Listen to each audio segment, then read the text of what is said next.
It's go time.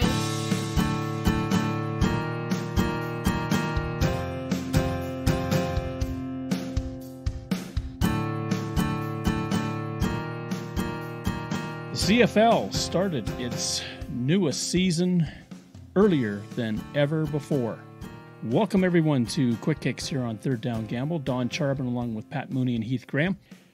Guys, May 22nd of 2023, the Elks are in Calgary to play the Stampeders, the earliest contest in CFL history.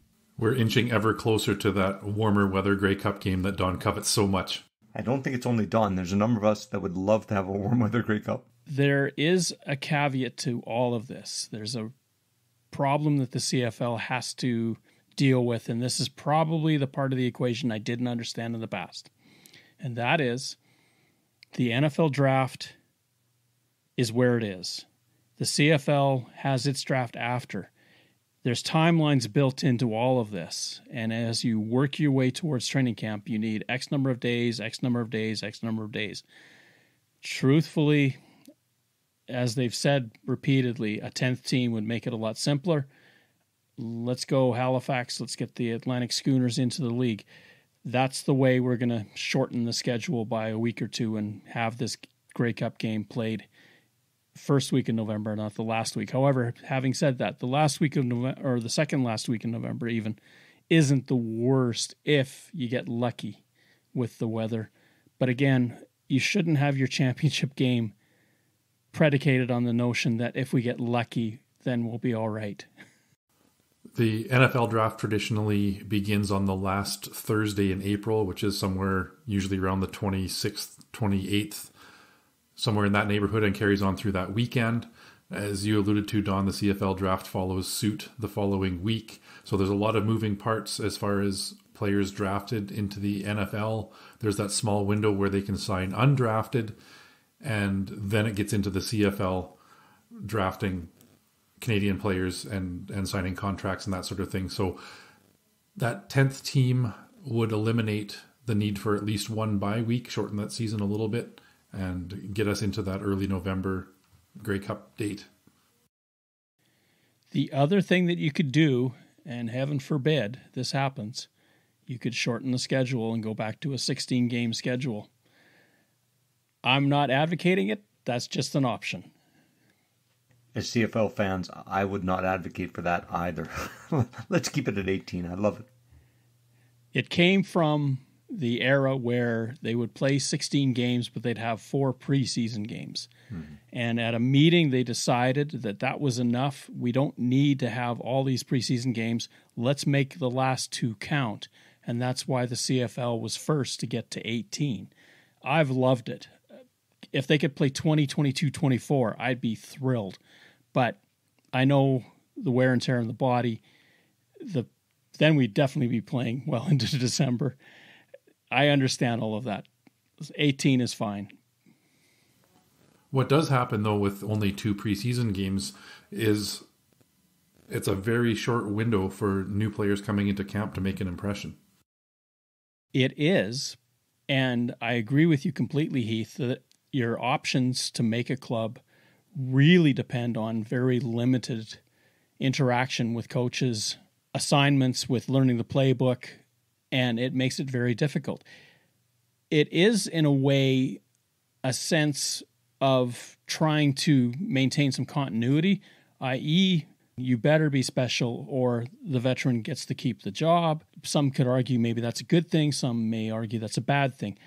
It really does make it tough for new players. However, as we've seen with teams that are rebuilding, let's point back to Edmonton last year, a lot of humanity went through that lineup. There were a lot of opportunities. Now you see the Elks this year much more in tune with what they want. In 2022, if I'm remembering Steve Daniels' stats, the amount of snaps taken by first-year players in the CFL was something on the order of 15%. What he argued, and what I would absolutely agree with, is when you've got veterans playing the game and they know what they're supposed to be doing, the game improves. So you do take your chances a little bit by having more rookies in your lineup, having those opportunities for them. Obviously, they'll get the experience and they'll become the veterans. But in the interim, what do you lose? And that's always that crux that you kind of find yourself with. I think that may be another reason why we see teams who are in a rebuilding process going a bit younger and taking up to 2 years before they really are competitive. They might go from a 5-win season to an 8 or a 9 the next year, and then move on to a winning season beyond that once those players have learned the nuances of the game. Well, let's look at the Winnipeg Blue Bombers. Mike O'Shea comes in there. That team was atrocious. And over time, they started changing the lineup, moved in with a couple of veterans in key places, but they built over time. You saw a long, slow trajectory for the Blue Bombers, and then it manifested itself with 2 Grey Cup wins and 3 Grey Cup appearances. That's not a bad philosophy.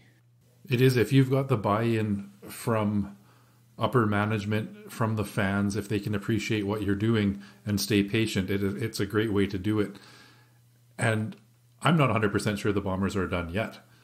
2 wins and a final appearance, and everything indicates that they're the team to beat in the West again until proven differently.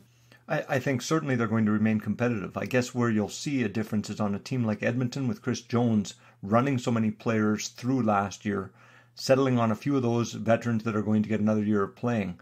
Can they make the move to improve quick enough that Chris Jones can continue the trajectory he wants to go on? Because as you allude to, Don, fans and media get very impatient when there's little growth from season to season.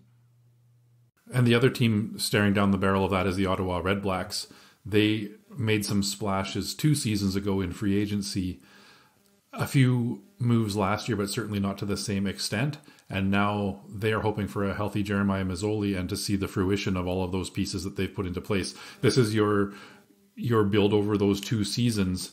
Now it's time to prove that they've made the right moves and improve in the standings. We talked about the Blue Bomber situation. DraftKings has Winnipeg as the favorite to be in the Grey Cup. Toronto to meet them there. It's interesting to see how they've ranked everybody. The Lions are 3rd in their ranking with the Ticats tying them. And then they've got the Stampeders, the Alouettes, the Rough Riders, the Red Blacks, and at the bottom of the heap are the Elks. I'm not a huge fan of that.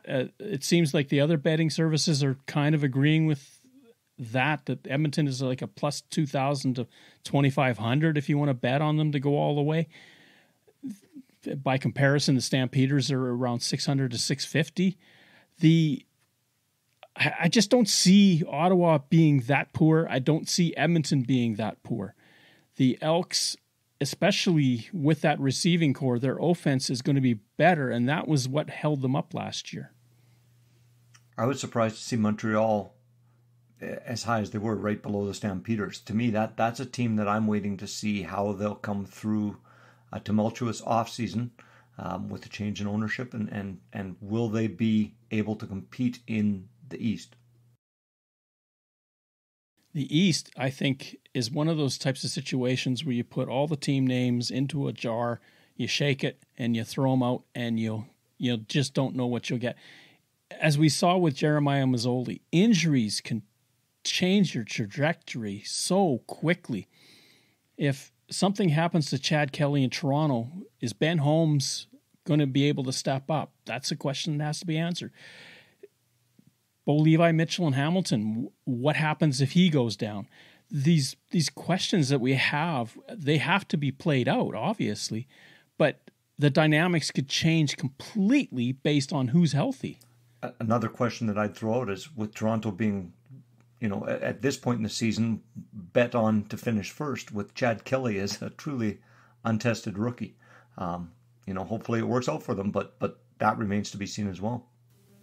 And with the unpredictability of the CFL, those are some value picks with Ottawa and Edmonton being rated as big of a long shot as they are. Not just necessarily to think that they are going to run the table and finish at the top of the standings in their division, but we have seen third place teams come through the playoffs and make it into the Grey Cup and win in the past. So it wouldn't take much, especially for that Ottawa team, to get into the playoff picture in the East and make some noise. You're exactly right, Heath. It is the joy of this type of season when we come into the CFL. We talked about teams getting younger, Ottawa being one of them, but the Calgary Stampeders are very much younger than they were the year before. A lot of change in that lineup.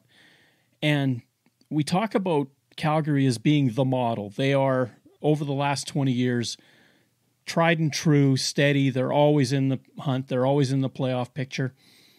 And here they are rebuilding right in front of us. How is that going to play out? Let's get to that preseason game. They do defeat the Edmonton Elks in Calgary, 29-24. The Stampeders, for their part, they did play Jake Mayer for the first quarter, basically gave Kadeem Carey a bunch of stats by handing the ball off to him. Mayer wasn't going to be tested. He wasn't going to be risked, and I think they got what they needed out of it. For Edmonton, Kyle Loxley was the quarterback of note. This was his opportunity to prove to the coaching staff, I'm the guy that can be on this roster as a quarterback, not a receiver. Kyle Loxley finished 15 of 22 for 158 yards and a touchdown. Those are pretty decent preseason numbers, and he may have proven that point. A great thing with a player like Kyle Loxley, though, is that flexibility. He's not likely to be anointed the starting quarterback. That will go to Taylor Cornelius in all likelihood, but to have him in that backup quarterback role, also as an offensive weapon as a receiver, this might be one of those situations where we finally see that new rule come into play with two quarterbacks on the field. Edmonton would not be remiss in trying that. That would certainly be interesting to see what they would do with it. Stephen McAdoo, I'm sure, is open to a lot of ideas, and he's a very creative soul himself. Edmonton could, because of their situation last year, looking for something to spark the team, could try something more than what we would normally see from someone else. Jarrett Dagey is looking at this situation as well. He came into the game, he played some meaningful minutes, and this is his opportunity to become a quarterback in the Canadian Football League. If he makes his mark, and he did okay against the Stampeders, then you could see Loxley being shuffled back to slot where he played most of the season last year. It's nice to have that problem, I guess, but if you're Kai Loxley and you want to be a quarterback, it isn't your favorite scenario. How would it work if Dagey becomes the backup quarterback and Loxley is in the game? Can they play him at quarterback in that situation? You can dress two quarterbacks. If you want to dress a third, you're totally fine with that. You just have to chew up a roster spot to do it. Loxley could be referred to as a receiver. And what you could do is what we used to see sometimes where they throw the option. So you drop back, you throw it toward the sideline like a lateral, and then that receiver would throw it down the field. You could certainly do it in that circumstance. I guess my question is, if Loxley is in as a receiver, and yet the coach believes he's done enough to be the second quarterback in the game, and if for whatever reason Cornelius is out of the game, can they put into a full-time quarterback role their receiver? That's how they identified him at the beginning of the game. Yes, they can. Which gives them some more roster flexibility. They did it. Yeah, they did it last year. When Trey Ford went down, they did it. Mm-hmm.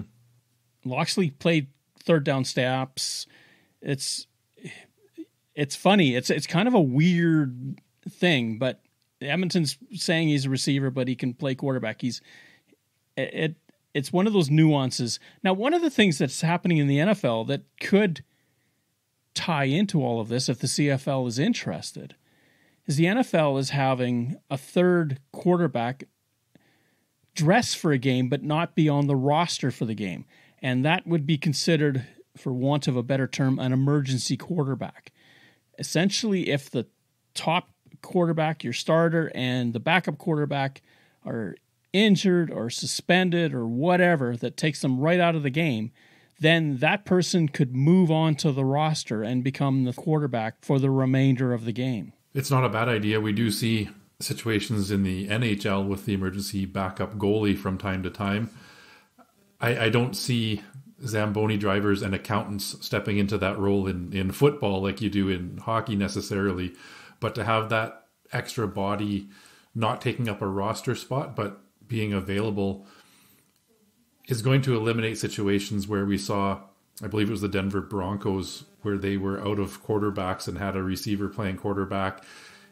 Didn't really go well for the Broncos and was a tough watch on television. So to have somebody that's capable and knowledgeable be able to step into that role is going to calm the waters a little bit, as opposed to really just throwing a game away. Ottawa had to face that same situation a couple of years back. For the quality of the game, I think having a trained quarterback who can step in, knowing that he's not going to step in unless there's that emergency situation, is going to make the game better. I think you hit it on the head, Heath. It's a good thing. Hopefully it doesn't have to be used often. If it does, then maybe we need to take a look at doing more to protect the quarterbacks. What do you do for scale in terms of salary? If this is a non-rostered but dressed player, do they get a game salary even if they don't play, or do they stay on the practice roster for that game and get that stipend instead? This is another thing you have to come to terms with the CFLPA. They'd want to know if this guy's wearing a jersey, he's got to be paid like the rest. Is the CFL thinking that way? We'll find out if they ever come to that station. I'm sure the NFL had to deal with that same sort of thing. If that guy's dressed, what is his salary for that game? Because a starting salary, like a guy that plays on the active roster for that game, gets a certain stipend, where the guys that are not dressed do not. And it may be a case of they're earning a salary, but potentially it doesn't count against the salary cap in the fact that they're used only as an emergency quarterback if they get in. I think the cap will always count. I think it's more important that if you're going to do it, you have to sort of agree at the beginning of the season that this person's going to make whatever the binding agreement comes to, and you leave it at that. If it's somewhere between practice salary, if it's something, a stipend, you divide 18 into, say, 72, so they make $4,000 that night just for dressing. An extra $4,000, who knows? In layman's terms, it's almost like being paid to be on call. Exactly, great point. There's nothing wrong with that, but it will help, I think, address some of the issues that are faced when freak occurrences happen and you do find a receiver in at quarterback. Now, of course, Edmonton's got that covered, right? But not everybody has that luxury of having a quarterback play receiver. Now, technically, Nick Marshall, the Saskatchewan Roughriders, was a quarterback prior to becoming a defensive back. And a few years ago, he did short yardage for the team, so there was an option to pass potentially. And we might see that more and more with players who, because of their athletic ability, are moved from quarterback to a different position, and they can potentially step in, which is always the emergency backup. But is it the quality you want in that game at that time? I don't believe it is. More Willie Jefferson at wide receiver, please. Of course. That's what we need, is the Bombers to come at everybody in a different way. Now, the game in Calgary had its issues.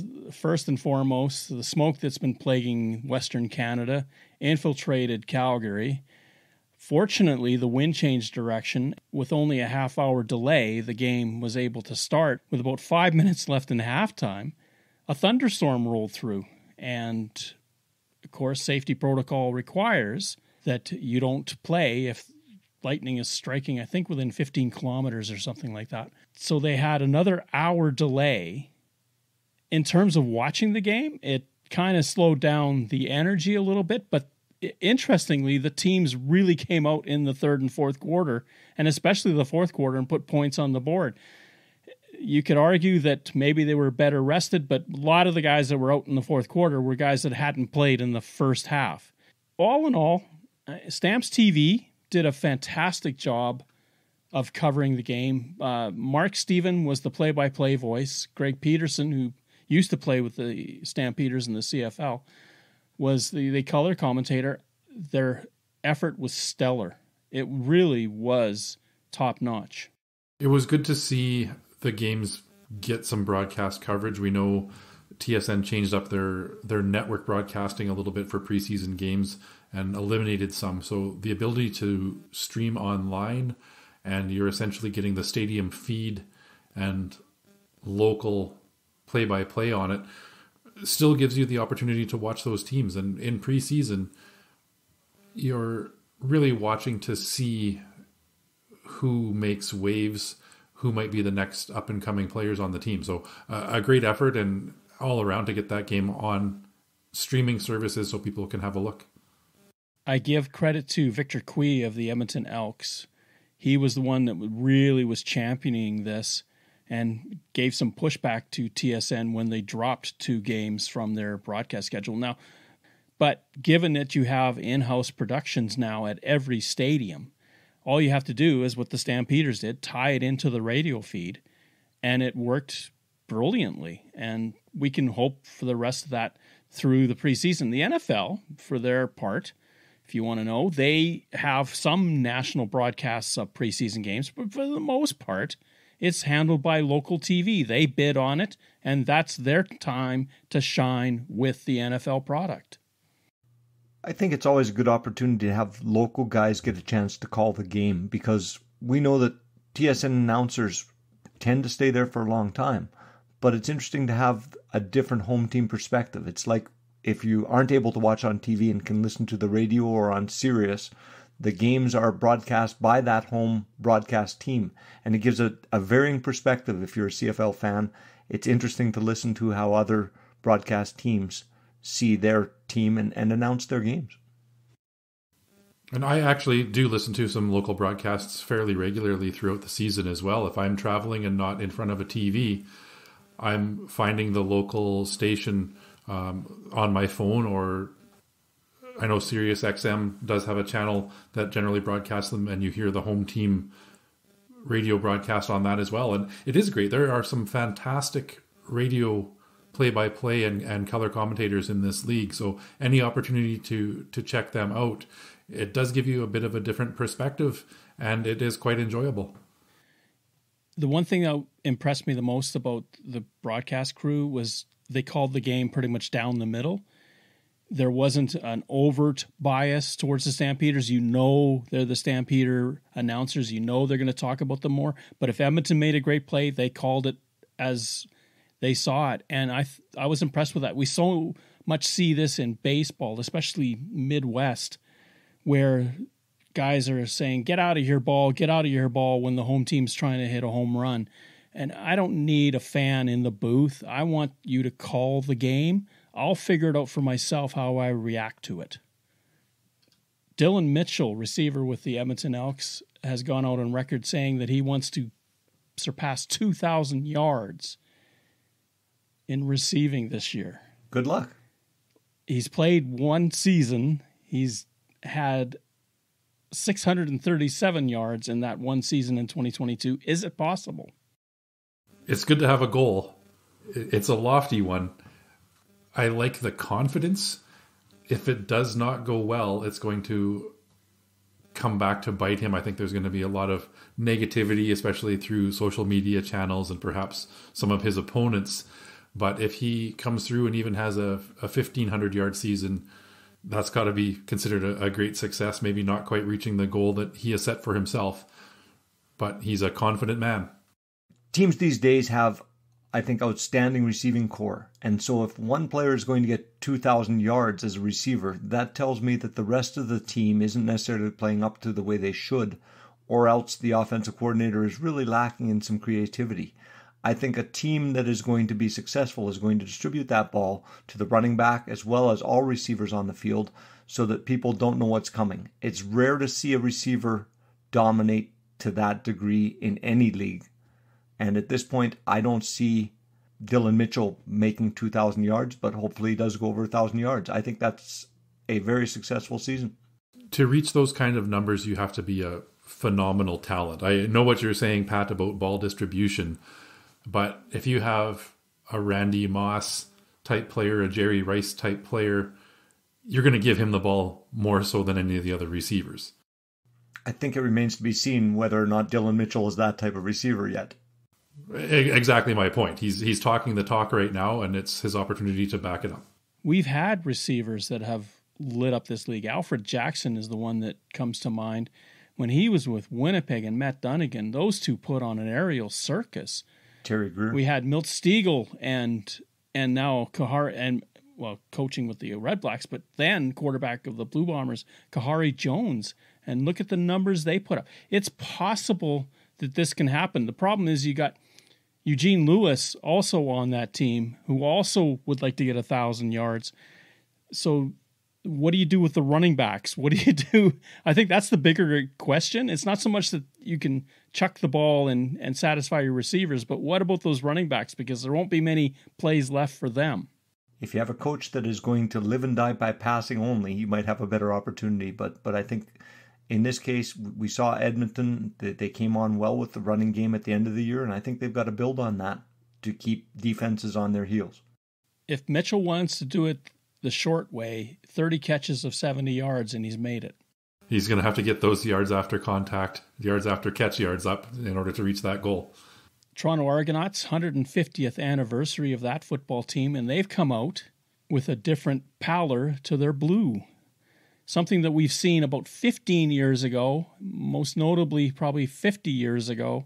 It takes them back in tradition to that more maritime look, I think. I'm excited for it. I like the look of it. I think it's going to be something that will stand out for them.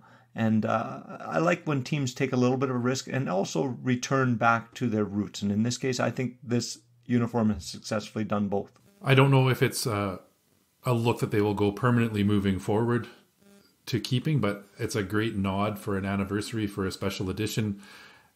It's a classy look as well. So I think they're going to look great out there. This Cambridge blue that they're wearing, the helmet, the last time they had that color helmet was 1962. I think it's a great look. The only problem that I do have with it, and I've heard 3 Down Nation refer to it in their podcast, is the oars that come down the shoulders. They do look like feathers.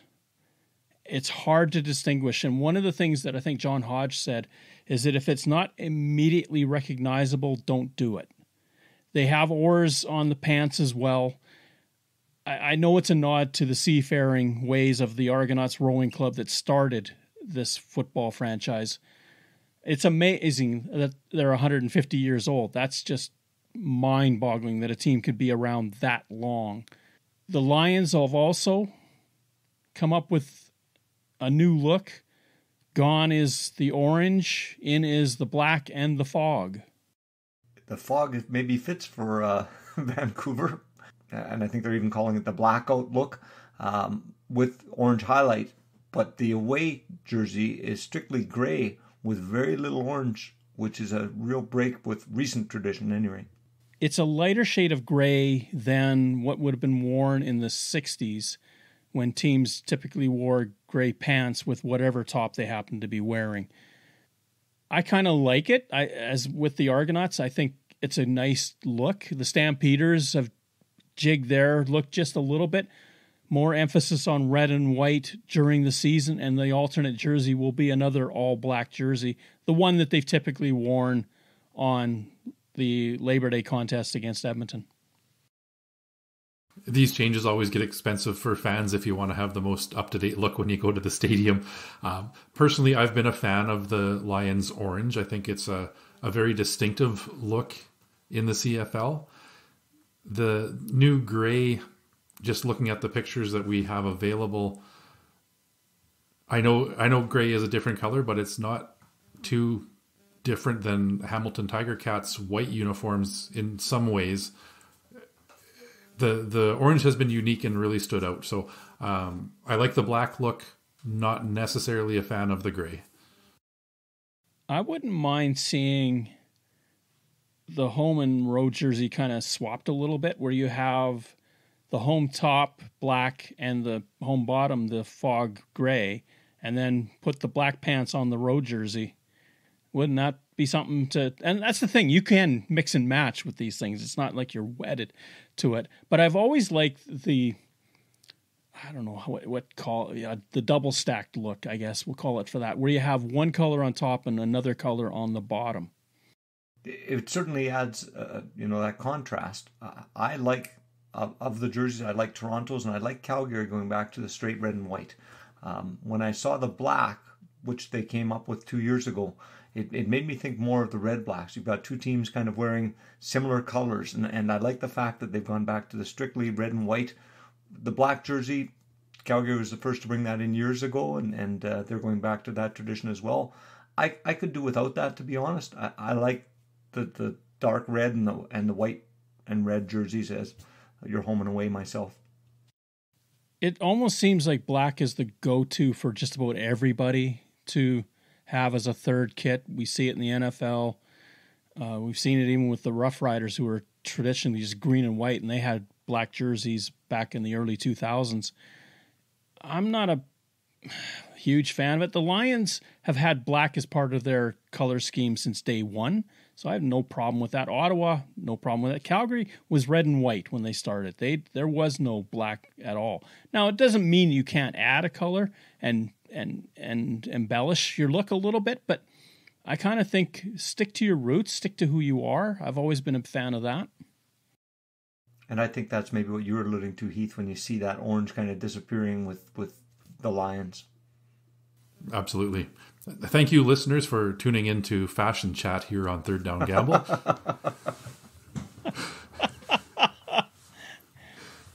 Well, what else can we talk about? I never thought I'd be called a fashionista. Hey, it's all part of the marketing, right? Like I said, it gets expensive if you want to have that newest look. My jersey collection is fairly limited, but I do have two very different colors of blue in my Blue Bomber jersey collection. I'm just a big fan of distinction. Try to be not only unique unto yourself, but different than the other teams in your division. And I do think it's fun to go back and see these teams in their jerseys at different periods of time.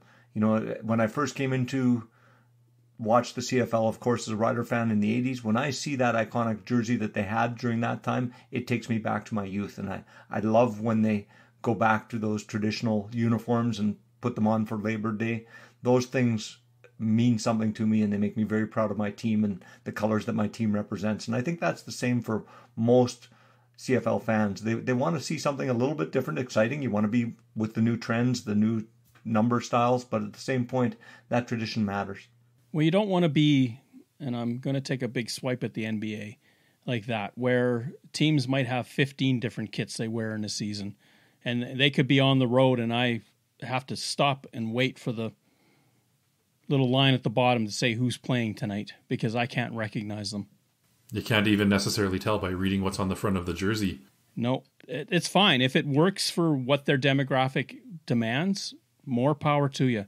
It's just not something I care for. Sean Lemon is out of the BC Lions camp. Surprised? I was. He went out fairly early, and I didn't think that he was going to necessarily go out that early. Maybe it's giving him a chance to re-sign with another team, but he's been unsigned for the better part of a week now. And, you've got the defensive player runner-up from last year unsigned, and I know it's potentially about his age. Maybe there's something else going on, but I was a little shocked. I'm curious to see what BC's defensive line looks like come start of the season. We saw Steve Richardson earlier release on the interior of that defensive line, and now Sean Lemon. Those are two pretty stellar defensive linemen in the CFL to have cut ties with even before the season starts. I strongly suspect that Sean Lemon is going to land on another CFL roster before this is all said and done, but a little bit surprising that we haven't seen any news of that yet. It could be at the stage of his career that the interest is waning in him. Richardson, that does surprise me that there hasn't been a move to pick him up. Again, teams have to find out what they've got in camp, and then if there's something that is going to be a need, then you address it with one of these two players. It is a surprise to see a player, especially of Lemon's stature, where he was MOP defensive runner-up, and yet he is not on a roster at this point in time. Did he price himself out of the market when he signed with the Lions? It's hard to say. It will be interesting to see if another team signs him and at what price.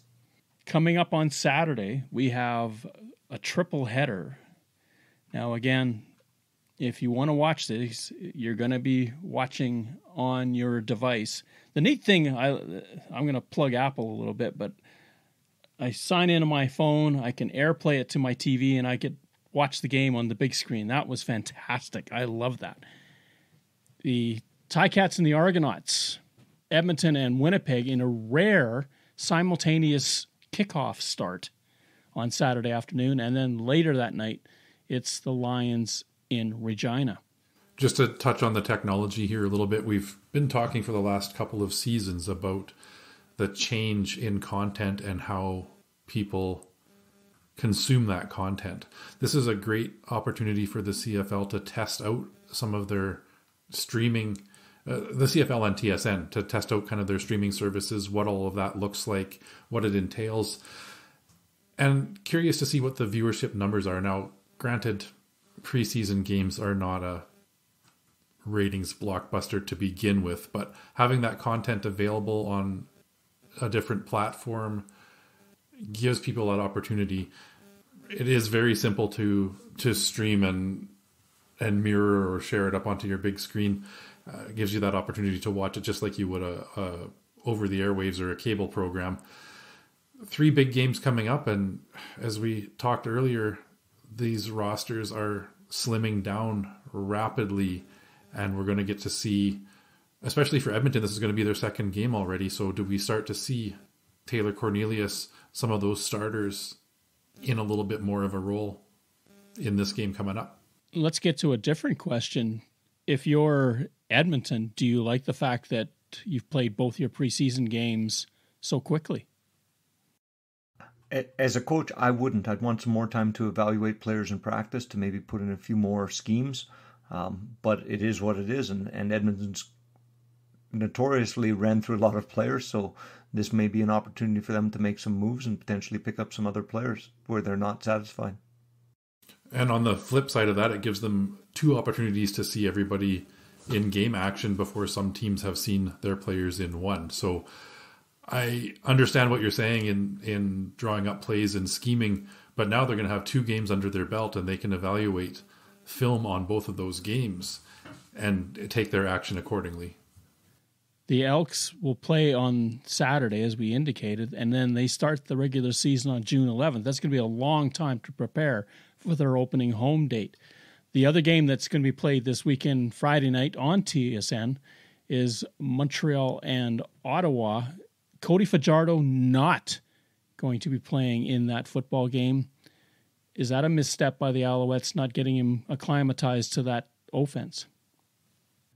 I don't think so. I think it's an opportunity to take a look at the other players that they have out. I think a lot of teams sit their starting quarterback to begin with, and I think Cody Fajardo's been in the league long enough that he should be able to pick things up and run mental reps. So this is the opportunity for the others to shine and determine if they are going to make the team or not. I am going to disagree with you a little bit on this one, Pat. It'd be one thing if he was returning to the Saskatchewan Roughriders for another season, but he's in a new city, a new scheme, a new coaching staff, minus a familiar offensive coordinator, mind you. But from a fan perspective, Alouettes fans are going to want to see the next guy, and it looks like Cody Fajardo is going to be that number 1 quarterback in Montreal. You don't necessarily need to run him out there for a long segment of that game, but a couple of series just to give those fans a chance to get a look would be great for building that community and getting him to be a part of that team. Well, you have other teams like in Hamilton, Bo Levi Mitchell is also not playing, and he's in that same situation. So I think that's more of a coaching decision to limit the potential for injury when you're playing backups on the offensive line and new players on the defensive line who may try to make a splash in their actions. To me, I think in the second game, there's more opportunities for the schemes to be built and less opportunity for freak types of injuries. Well, let's look at the game that we just saw. Taylor Cornelius doesn't make the trip to Calgary. Jake Maier starts the game for the Stampeders.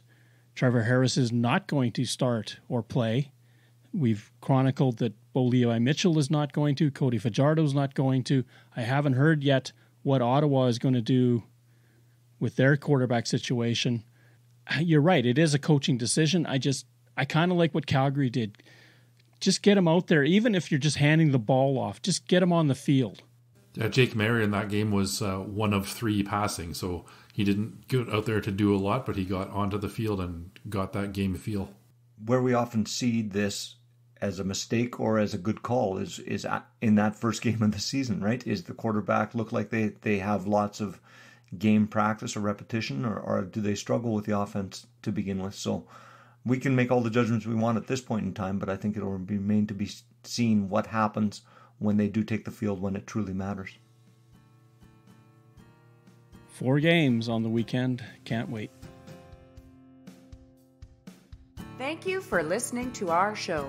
Third Down Gamble is hosted on Podbean and can be found on Apple Podcasts, Google Podcasts, and Spotify. Follow us on Twitter at Third Down Gamble.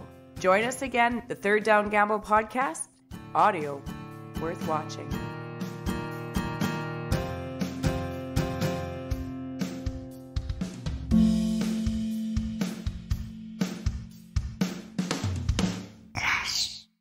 Third Down Gamble uses the expert resources provided by Canadian Football League Player and Game Statistics for analytics, game notes, and statistics, and 3downnation.com for news, insight, and in-depth analysis.